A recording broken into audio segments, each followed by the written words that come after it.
Hey YouTubers, Mike Bors with the Mike Bors channel. Thank you for watching. Today we're working on our snowblower, and in the event that you are starting your engine and your engine starts but then stalls after a couple seconds, we are going to show you a couple things to look at. Let's go outside and take a look. Alright YouTubers, outside we've been having fun today, and in front of us is our Ariens snowblower SHO, which is super high output, 28 inch.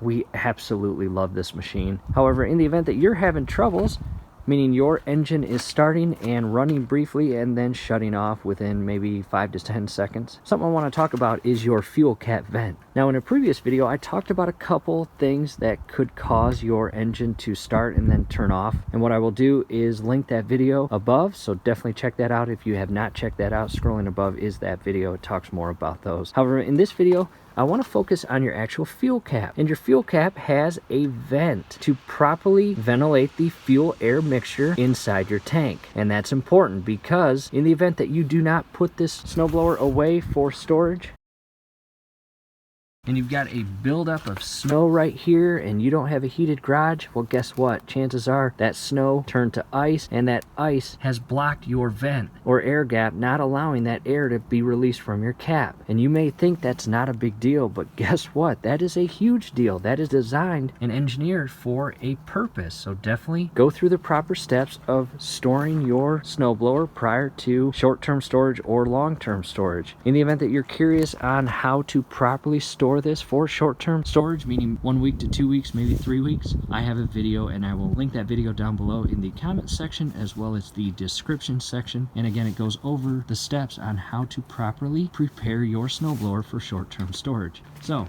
with that said, with your engine off, obviously it should be in the off position because it just stalled out on you. Carefully grab the top portion of your fuel cap, slowly unscrew your fuel cap. And if you've got a ice buildup, you may not hear a hissing sound or any release of air. However, if you just have a slight blockage, just loosening up your cap may unblock that vent. Take your cap off, verify you've got fuel, make sure the underside of the cap and that gasket is not worn, warped, or damaged. Carefully realign your cap, go ahead and tighten it, and in the event that you had ice buildup, make sure you remove that. All ice, all slush, all snow, get that away from your cap and fuel hole insert. From there, go through your steps on starting your engine. Hopefully that will fix your issue. And if it doesn't, again, definitely check out the previous video I was just talking about where we run through additional steps, and that was scrolling above earlier in this video. From here, do us a favor, below the video you will see that thumbs up icon. Click on that, like the video, subscribe to the channel. Definitely go to your settings, turn on your YouTube notification bell. Hey, once you do that, every video that we upload, you will be notified. You will be able to stay up to date with us, and that will be awesome. And one more thing, YouTubers, we have an entire playlist of working on our snowblower. Definitely check out that playlist. It may have a couple videos that you may find helpful. We'll see you then.